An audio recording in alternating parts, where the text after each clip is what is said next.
Well, hello, everyone. I'm Jay Lenora Bressler, and this is St. Patrick's Day. It has become traditional for me on each St. Patrick's Day to remind us all about the great man who we now know as St. Patrick. St. Patrick's Day is actually a feast day of one of the greatest missionaries the world has ever known for the Christian faith. It is said that St. Patrick's missionary work was second only to Paul himself. St. Patrick was originally known as Maewyn. He was a wealthy Welsh boy living on the west coast of Wales around the turn of the 5th century, so a little before 400 AD. At age 16, he was kidnapped by Irish raiders and taken across the sea to Ireland. Now, this was very common. There were Irish pirates all the time, and no one ever came back when they were taken. So his family despaired, thinking that he was as good as dead. Meanwhile, he spent 6 years enslaved on the west side of Ireland as a shepherd. Now, Maewyn had never been particularly religious, but his family had been, and he had been well schooled in Christianity. Well, when you have 6 years tending sheep and you're enslaved like that, you got a lot of time to think. And he accepted the Lord wholly in his own right and became a very devout Christian. When he was 22, he had a dream where God told him that his ship was ready to take him home. And so he fled. He is now a runaway slave, and the penalty would have been death had he been caught. He made his way over the course of several months to the east coast of Ireland, over 300 miles, and he traveled by night to avoid detection. When he got to the east coast, there was a ship going to Wales, just as the dream had said. But the captain, sizing up who he must be, was not interested in having a charge of accessory to the runaway of a slave associated with him, and so he refused. Maewyn turned around, but as he was leaving, he was praying fervently. And that prayer was answered because the first mate convinced the captain to take Maewyn home. You can imagine that to his family who had given him up as dead, this seemed like a miracle, almost a resurrection miracle.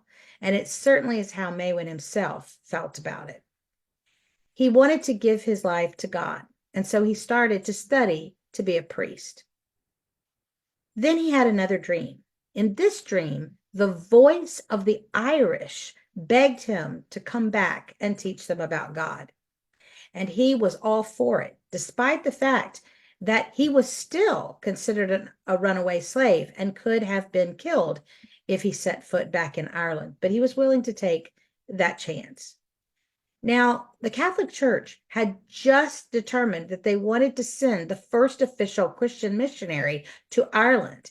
And Maewyn, now called Patrick, applied for the post, but he was denied. He was told that he wasn't educated enough. So someone else was selected, and St. Patrick now went to France, basically to what we would consider seminary today.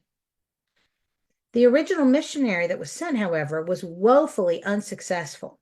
And so when Patrick returned from his education in France, he applied again, and he became the second official missionary. He went immediately to the capital of Ireland, Tara, where he converted the King of Ireland. This opened doors for him all over the country. And soon he had quite literally converted almost the entire nation. To this day, Ireland remains one of, if not the most Christian nation on earth. Almost all of them, many of them, of course, are Catholic, but there's also Protestants as well. But most people in Ireland, even today, will claim that their background and religious mindset is indeed Christian. It has become tradition that Patrick helped explain the Trinity by use of the 3-clover shamrock, showing that, like the Trinity, the shamrock could be one plant, but with 3 similar and of the same matter types of leaves. This is not to be confused with the lucky 4-leaf clover. A lot of people think it is, and then they're shocked when they find out a shamrock only has 3 leaves. It's not exactly the same. There are all kinds of legends about miracles, some rather fantastic, that Patrick did during his time in Ireland. He was there for the rest of his life, dying there on March 17, 460 AD. And the Catholic Church made that his official feast day. It's not all about drinking green beer or even for a day everyone being Irish. This is an important day for the Christian Church to remember what God can do when the Holy Spirit gets into a man or a woman and they allow the Holy Spirit to go and do what he will with their life. I love the story of St. Patrick. And yes, I have a little bit of Irish in me, but I certainly am a Christian. And so I celebrate this great Christian missionary on the day of his commemoration. Erin go bragh, and thank you, St. Patrick.